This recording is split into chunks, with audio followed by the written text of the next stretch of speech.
Assalamualaikum warahmatullahi wabarakatuh.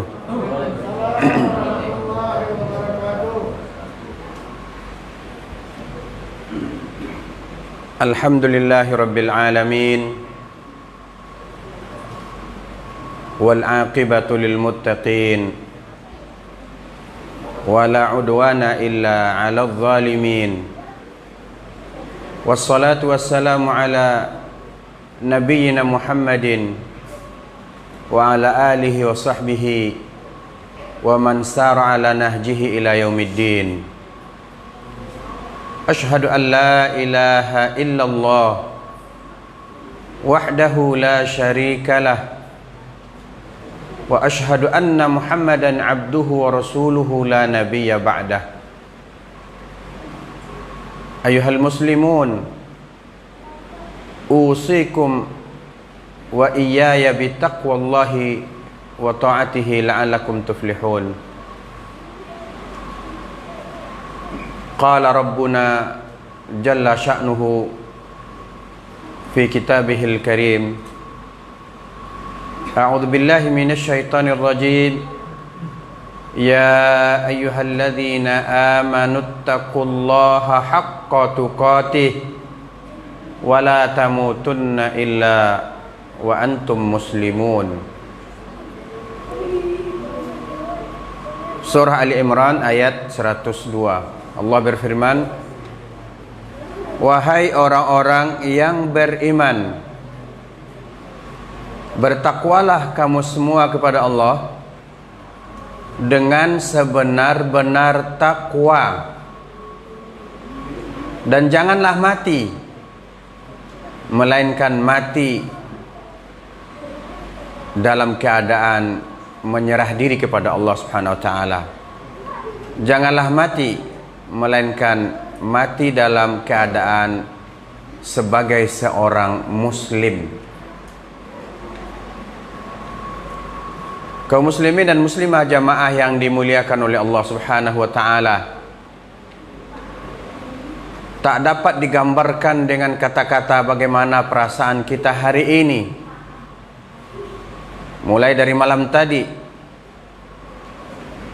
di mana 1 tahun yang lalu kita tidak dapat melaksanakan salat tarawih secara berjamaah di berbagai masjid dan musala-musala disebabkan oleh suatu musibah yang Allah takdirkan, tentu sebagai ujian bagi kita orang-orang yang beriman, agar kita mendapat pelajaran.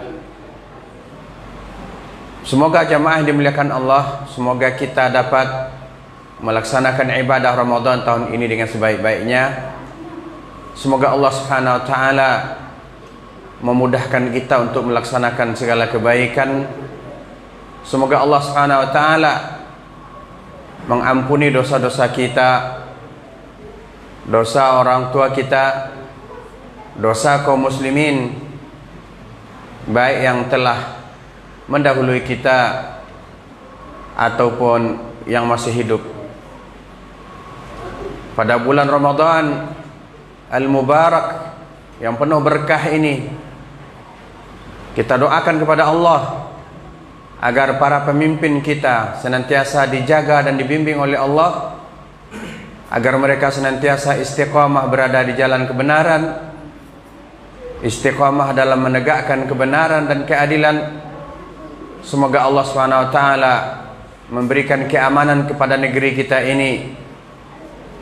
Semoga Allah SWT menurunkan keberkahan dari langit dan dari bumi, sehingga kita merasakan kebahagiaan dan keamanan di muka bumi ini sebelum kita kembali kepada Allah Subhanahu wa taala. Jamaah yang dimuliakan Allah Subhanahu wa taala, marilah kita syukuri nikmat besar ini. Kita kembali dapat melaksanakan ibadah sebaik-baiknya, memanfaatkan waktu dengan sebaik-baiknya, berjumpa kembali dengan Ramadan yang penuh berkah. Alhamdulillah, kita memuji Allah Rabbul Alamin. nikmat besar yang melekat pada diri kita dan akan kita pertahankan selamanya, yakni nikmat iman dan Islam. Sebagaimana Allah memanggil dalam surah Ali Imran yang baru saja kita bacakan tadi, wahai orang-orang yang beriman. Kita disuruh oleh Allah dan dipanggil oleh Allah, wahai orang-orang yang beriman, bertakwalah dengan sebenar-benar takwa. Kemudian selama hidup kita disuruh bertakwa. Kemudian ketika kita meninggal dalam keadaan seorang muslim, seorang yang mengucapkan kalimat tauhid, la ilaha illallah. Kaum muslimin dan muslimah yang dimuliakan Allah, insyaallah taala selama 6 hari berturut-turut di awal Ramadan ini, bersama saya kita akan membahas sebuah kitab yang sangat menarik dan sangat dibutuhkan oleh kaum muslimin, khususnya kaum muslimin di negeri yang tercinta ini, di Republik Indonesia, NKRI yang kita cintai, di mana di negeri ini mayoritas penduduknya sebagai muslim. Kitab yang berjudul Muslim tapi Musyrik, yang dikarang oleh seorang dai terkenal. Semoga Allah Subhanahu wa taala senantiasa membimbing beliau, yakni Al-Ustaz Muhammad Abduh Tuasikal. Beliau berdakwah di Yogyakarta, pusat dakwah beliau di Yogyakarta. Dan Masya Allah, jika beliau ngisi pengajian, jamaah datang dari pelosok, bahkan dengan menaiki belasan hingga puluhan truk gitu. Semoga Allah memberkahi umur beliau, menjaga beliau, menjaga keluarga beliau, menjaga jamaah beliau, dan senantiasa umat ini mendapatkan faedah dari ilmu yang beliau miliki. Di sini ada 2 kata yang sangat bertolak belakang, muslim kemudian musyrik. Insyaallah taala untuk bagian pertama kita akan bahas dulu makna muslim. Kemudian 5 pertemuan berikutnya akan kita bahas masalah kesyirikan, bagaimana kaedah-kaedah memahaminya, sehingga nanti kita sampai kepada suatu pemahaman yang lurus berdasarkan kepada dalil, dan tidak sembarang mengatakan seseorang musyrik, melainkan bila jelas-jelas terdapat pada dirinya tanda-tanda kesyirikan. Kemudian setelah itu kita akan tahu apa yang harus kita lakukan selama kita masih hidup di muka bumi ini.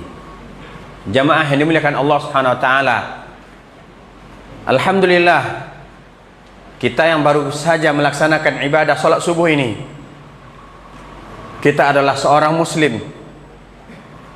Ya, muslim orangnya, Islam nama ajarannya atau agamanya.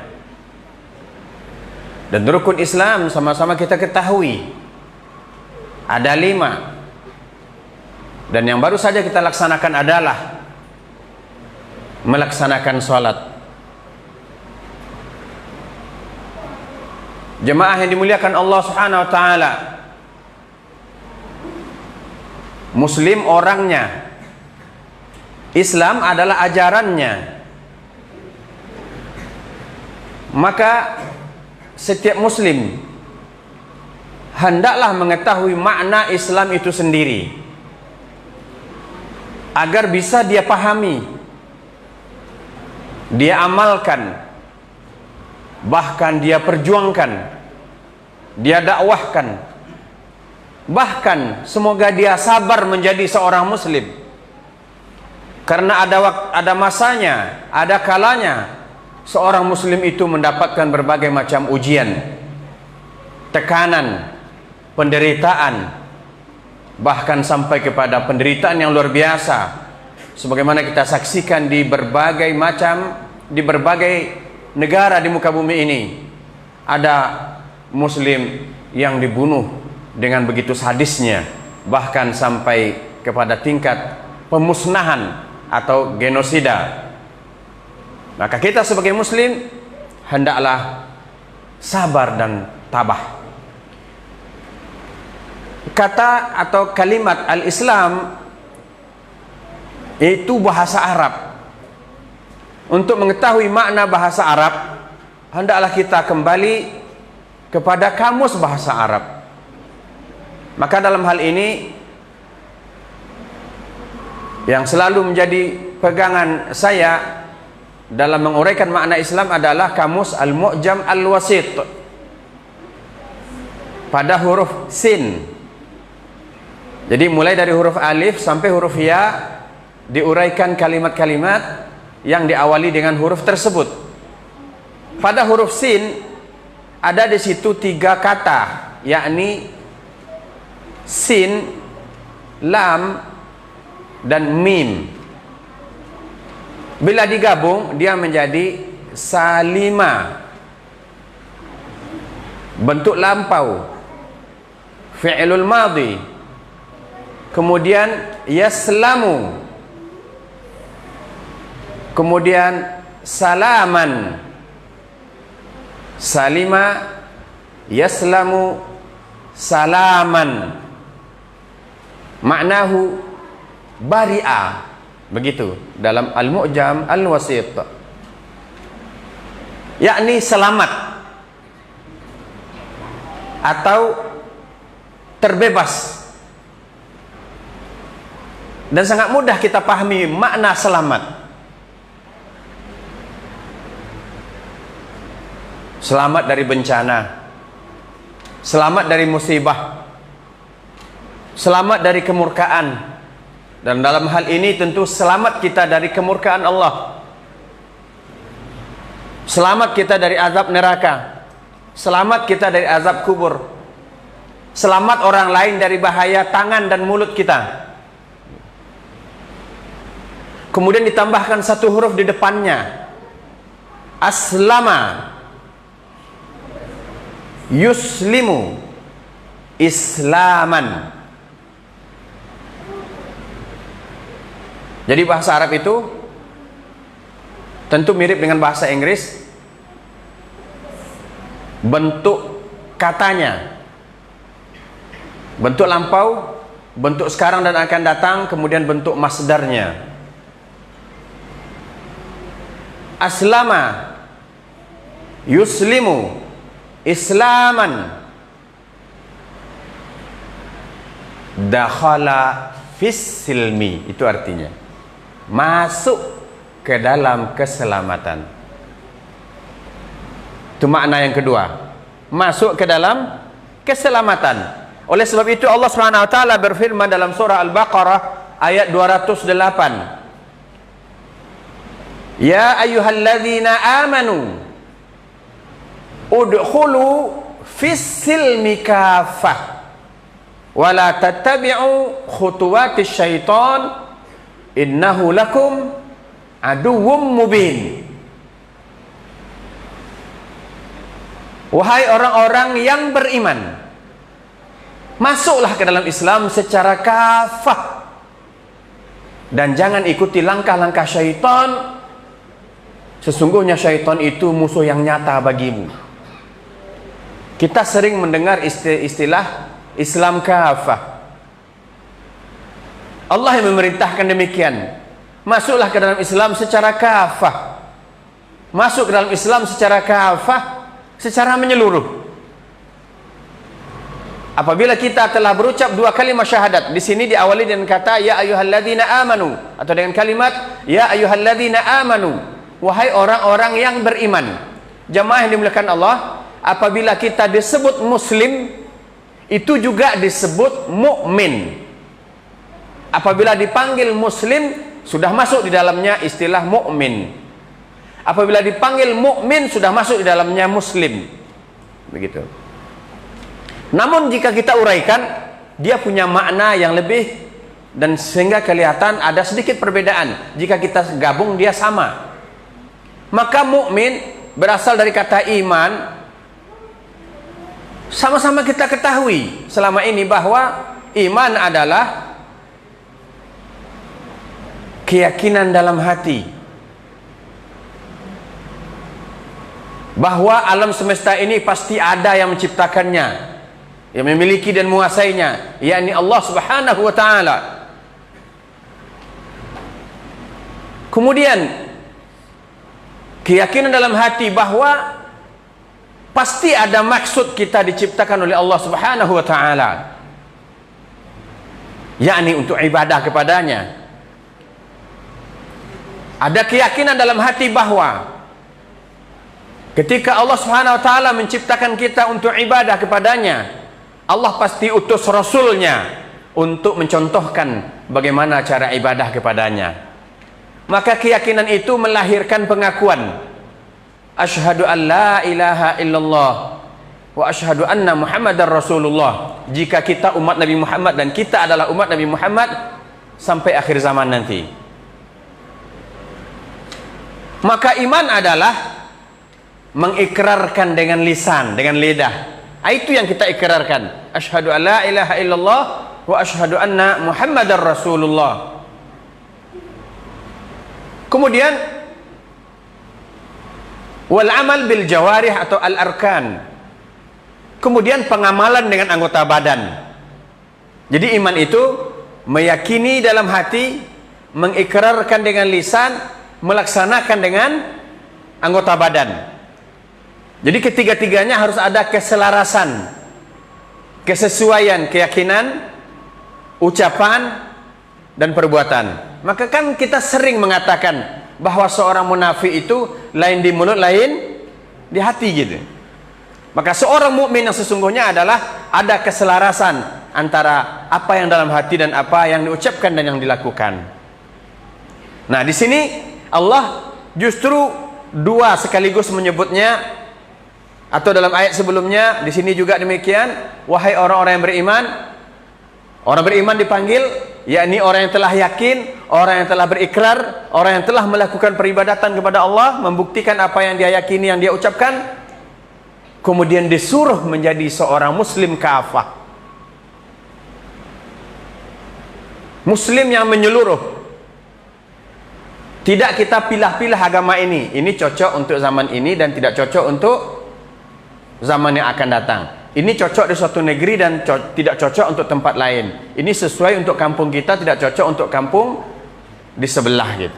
Bukan demikian. Kalau demikian, nah itulah langkah-langkah syaitan itu. Dia pilah-pilah, dia pecah-pecah pemahaman agama ini, sehingga sebahagian kita ikut-ikutan melaksanakan bisikan syaitan. Tentu di antara bisikan syaitan adalah beragama itu sedang-sedang saja. Nggak usah taat-taat amat. Kalau jadi seorang muslim taat, nanti jadi ancaman bagi orang lain. Emang dunia ini milik kamu saja? Emang di muka bumi ini kamu saja yang hidup?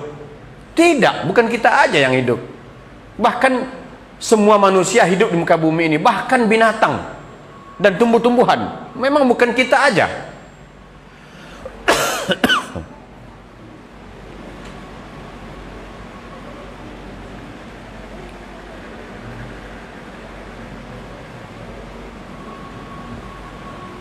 Jadi syaitan menakut-nakuti kita, menakut-nakuti orang lain bahwa jangan dekat-dekat dengan si fulan. Nah, gitu. Kalau ada seorang yang taat, jangan berteman dengan dia. Nanti ke bawah-bawah. Nanti serba nggak boleh. Saya ingin mengajak kita semua untuk berpikir dengan menggunakan logika sehat. Umpama nih di lingkungan masjid ini, atau di lingkungan masjid kaum muslimin, atau bahkan dimanapun kita tinggal, bahkan di lingkungan yang di sana terbanyak orang berada atau bahkan mayoritas orang-orang yang tidak beragama Islam. Kita tinggal di situ kan ada aturannya. Ada aturan paling kurang secara skala kecil, aturan RT RW. Ada aturannya kan, memang nggak bisa dilanggar. Harus patuh. Nah, apalagi dengan ajaran Islam, ada aturannya. Kita disuruh patuh gitu. Jadi bila seorang muslim menjadi muslim yang kafah, dia tidak akan menjadi ancaman bagi orang lain, apalagi bagi tetangga-tetangga yang tidak beragama Islam. Karena semakin paham seorang dengan Islam, semakin berpegang teguh dia dengan agamanya, semakin dia menjadi seorang muslim taat, semakin nyaman orang di luar Islam bertetangga dengan dia. Asalkan setiap kita mau mempelajari Islam itu dengan benar. Jadi mulai sekarang kita berusaha untuk menjadi seorang muslim kafah. Alhamdulillah kita hidup di negara yang menjamin keyakinan kita. Pasal 29 ayat 1 dan ayat 2-nya. Ayat 1, negara berdasarkan ketuhanan yang Maha Esa. Ayat 2-nya, negara menjamin kemerdekaan penduduk untuk menganut atau melaksanakan agamanya, begitu lebih kurang. Alhamdulillah. Apalagi justru ini yang membuat kita kaum muslimin di negeri ini bisa menjadi seorang muslim yang taat. Pasal ini juga yang menjadikan kita menghargai orang lain dengan agama yang dia anut. Kaum muslimin yang dimuliakan oleh Allah Subhanahu wa taala.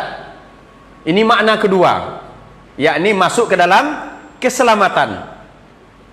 Maka hendak kita disuruh menjadi muslim kafah. Kemudian yang ketiga, ini di luar kamus tapi ini dalam kitab-kitab akidah, bahwa makna Islam adalah al-istislamu lillahi bit tauhid wal inqiyad lahu bit ta'ah wat takhallusu minasyirki wa ahlihi. Islam adalah kepasrahan secara totalitas kepada Allah Subhanahu wa taala, tunduk patuh kepadanya dengan melaksanakan ketaatan, berlepas diri dari kesyirikan dan pelaku kesyirikan. Itu makna Islam. Pasrah, menyerah kepada Allah, tunduk patuh dengan melaksanakan apa yang diperintahkan Allah, kemudian berlepas diri dari kesyirikan dan pelaku kesyirikan.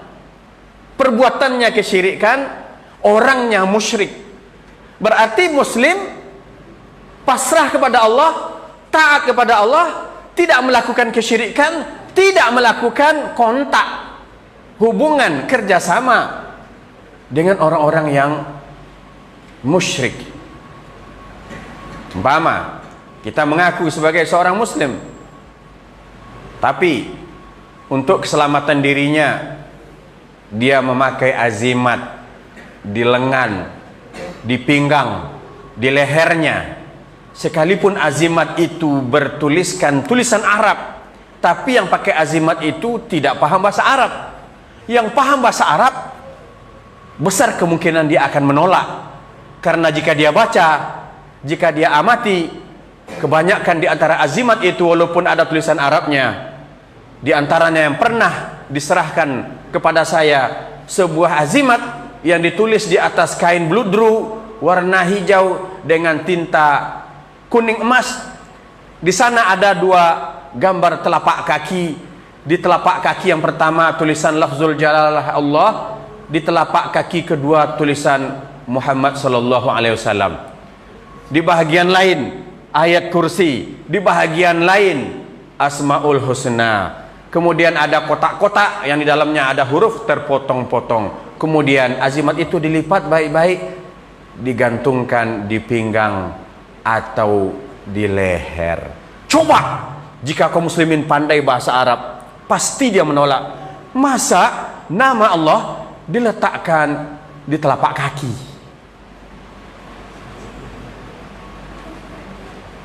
Ya, muslim tapi musyrik gitu.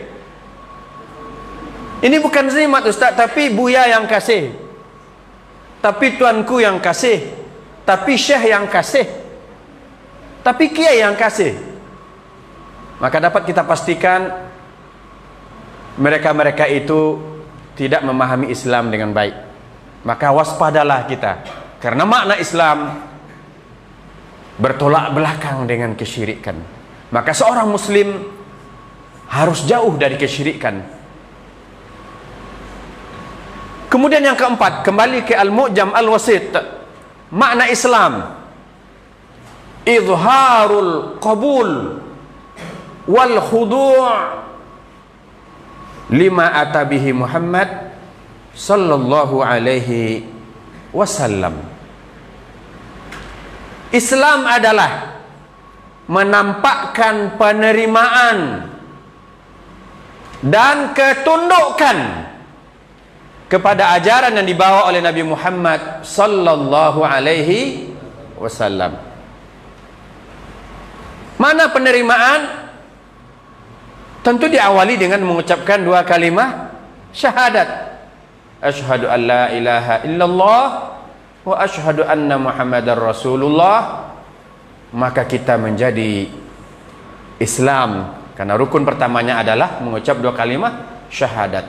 Sekaligus kita menjadi mukmin, orang yang beriman.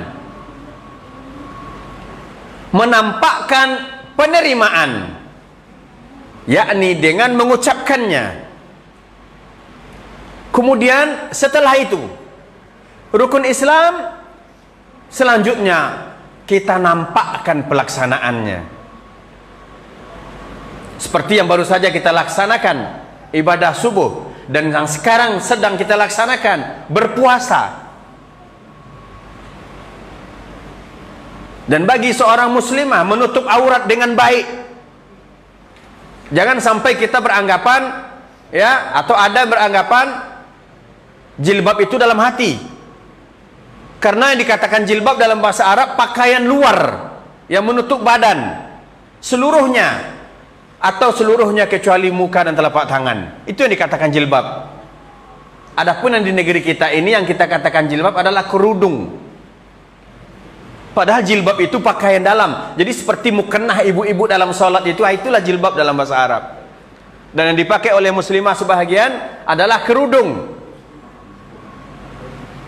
yang kecil itu, segi 4 gitu.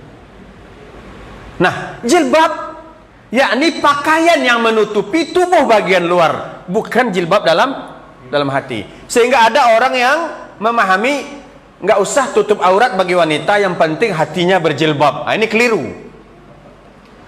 Kalau hati berjilbab ya tertutup hati itu, jadi pantas nggak bisa dinasihati, pantas keras hati gitu kan, hatinya tertutup gitu. Jadi bagi seorang perempuan muslimah menampakkan penerimaan terhadap ajaran yang dibawa oleh Nabi Muhammad sallallahu alaihi wasallam, bahkan dengan menutup aurat. Bahkan dalam agama lain, lihatlah. Contohnya para biarawati dalam agama Kristen. Bahkan umat Yahudi juga, wanita Yahudi juga bahkan memakai cadar gitu. Jemaah yang dimuliakan oleh Allah Subhanahu wa taala, menampakkan penerimaan, kemudian ketundukan kepada ajaran yang dibawa oleh Nabi Muhammad sallallahu alaihi wasallam.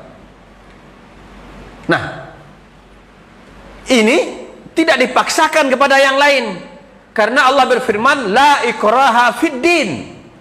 Tidak ada paksaan dalam memeluk agama Islam. Tidak boleh seseorang di luar Islam kita paksa untuk memeluk Islam. Yang boleh adalah perkenalkan kepadanya Islam, dakwahkan kepadanya Islam. Islam seperti ini. Dari sisi maknanya saja keselamatan. Tidak mungkin keselamatan itu bermakna kesengsaraan. Ini perlu kita ingat. La ikraha fid din. Tidak ada paksaan dalam memeluk agama. Karena sudah jelas gitu. Ajaran Allah ini sudah jelas. Adapun seseorang yang sudah berucap kalimat syahadat, sudah menjadi seorang mukmin dan muslim, maka dia dituntut untuk menjadi muslim kafah. Jadi jangan ketika kita setelah menjadi seorang muslim, kita disuruh melakukan kebaikan, dilarang berbuat kesalahan atau keburukan, kemudian kita keluarkan dalil la ikraha fid din, tidak ada paksaan dalam beragama. Itu keliru. Orang luar Islam dilarang dipaksa, diseret-seret atau dipaksa bahkan dengan siksaan untuk memeluk Islam. Itu yang tidak boleh. Adapun seorang yang sudah menjadi muslim harus menjadi muslim kafah. Bahkan anak kita disuruh salat umur 7 tahun. Kalau sudah 10 nggak salat, disuruh pukul gitu. Tentu pukulan yang tidak mengandung kemudaratan. Jadi kita tampakkan penerimaan dan ketundukan kepada ajaran yang dibawa oleh Nabi Muhammad sallallahu alaihi wasallam, dan itu berlaku untuk orang yang sudah memeluk Islam. Orang yang di luar Islam, mereka akan mengamalkan ajarannya sendiri dan tidak boleh kita paksa, sudah sangat jelas. Lantas, apakah ketika kita menjadi atau telah menjadi seorang muslim kafah, kita menjadi ancaman bagi orang lain? Tidak. Jamaah yang dimuliakan Allah, sikap manusia dalam menerima ajaran Nabi atau menolak ada 3. 1, muslim, maka ini yang kita harapkan menjadi muslim kafah, yakni yang menerima. Yang kedua, kafir. Kafir itu maknanya tertutup, tidak mau terima. Jadi orang yang tidak beragama Islam, dia tidak mau menerima ajaran Islam, tertutup hatinya dari menerima ajaran Islam, maka dia disebut kafir. Jadi kata-kata kafir itu orang di luar Islam pun kalau mereka paham, mereka tidak akan sakit hati. Jadi kata-kata kafir itu tidak termasuk ke dalam kata-kata yang dikonotasikan sebagai makna yang buruk, yakni radikal, enak aja kafir-kafirkan. Bukan.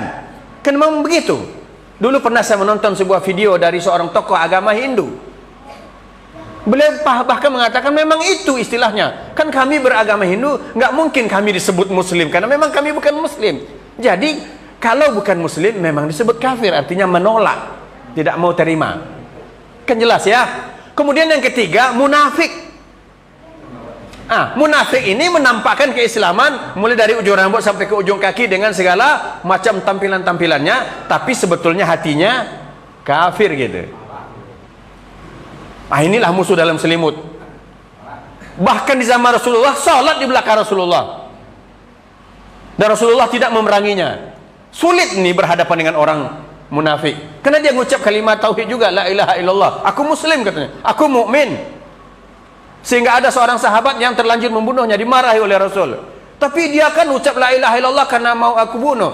Afala syaqaqta qalbah, apakah kamu telah membelah dadanya, kemudian kamu lihat isi dadanya bahwa dia itu benar-benar munafik. Jadi cukuplah ancaman dari Allah bagi orang munafik. Innal munafiqina fid darkil asfal minan nar wa lan tajida lahum nasira. Sesungguhnya orang-orang munafik di kerak-kerak neraka di akhirat nanti, dan tidak ada seorang pun yang bisa menolongnya. Jadi 3 itu saja posisi manusia dalam menerima dan menolak ajaran Nabi sallallahu alaihi wasallam. Maka seorang muslim kafah, dia akan paham ajaran Nabi, bagaimana cara bersikap terhadap orang kafir. Orang kafir itu ada 4. 1, kafir harbi, yakni orang kafir yang menyatakan dan membuktikan memerangi kaum muslimin, diperanginya negeri muslim, maka wajib bagi muslim untuk bertahan, bahkan mengusirnya. Dan seperti sekarang ini, jika itu terjadi, maka kaum muslimin mempertahankan diri dan memeranginya di bawah komando pemimpin kaum muslimin itu sendiri. Kalau kita di negeri ini, ya pemimpin tertinggi kita, presiden kita gitu. Dan kita punya aparat untuk mengatasinya. Jika aparat tidak merasa membutuhkan masyarakat, maka masyarakat maju ikut sebagai mujahid. Begitu aturannya. Kemudian ada kafir zimmi, yakni bila terjadi pemerintahan Islam, maka orang-orang kafir mau hidup di bawah kepemimpinan kaum muslimin, kemudian membayar jizyah, dan jizyah itu adalah upeti, itu untuk urusan mereka juga gitu, untuk keperluan-keperluan mereka yang dikembalikan kepada mereka. Bahkan bila mereka diganggu, sama dengan mengganggu aku, kata Rasulullah sallallahu alaihi wasallam. Kemudian yang ketiga, ada kafir muahad, Kafir muahad ini adalah orang yang tidak mau menerima ajaran Islam, tapi dia mau menandatangani perjanjian damai. Kalau sekarang lebih canggihnya disebut dengan perjanjian bilateral antara Indonesia dengan Singapura, Indonesia dengan Filipina, Indonesia dengan Amerika, Indonesia dengan Cina, Indonesia dengan Rusia. Terjadi perjanjian bilateral, maka kita ke sana aman, mereka ke sini aman. Maka kafir muahad, orang-orang dari negara itu datang ke sini tidak boleh dibunuh. Man qatala muahadan lam yarih raihatal jannah, kata Rasul sallallahu alaihi wasallam. Siapa yang membunuh kafir muahad tak akan mencium bau surga. Padahal bau surga itu bisa dicium dari perjalanan, jarak perjalanan sebulan perjalanan. Jelas ya? Kemudian yang keempat, kafir musta'man. Orang kafir yang sengaja datang minta keamanan, minta jaminan keamanan kepada kita atau kepada pemerintah kita. Maka setelah diberi jaminan keamanan, tidak boleh diganggu. Masya Allah, jelas dan terang benderang. Maka dengan demikian jemaah yang dimuliakan Allah Subhanahu wa taala, mari kita sebagai seorang muslim utamanya pahami makna Islam itu dengan baik. Pelajari secara detail. Ya.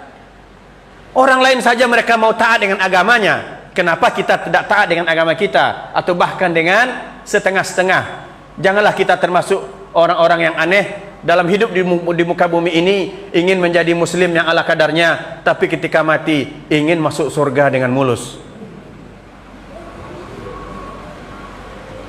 Semoga Allah SWT, sekali lagi kita berdoa kepada Allah, menjaga negeri kita yang kita cintai ini, NKRI,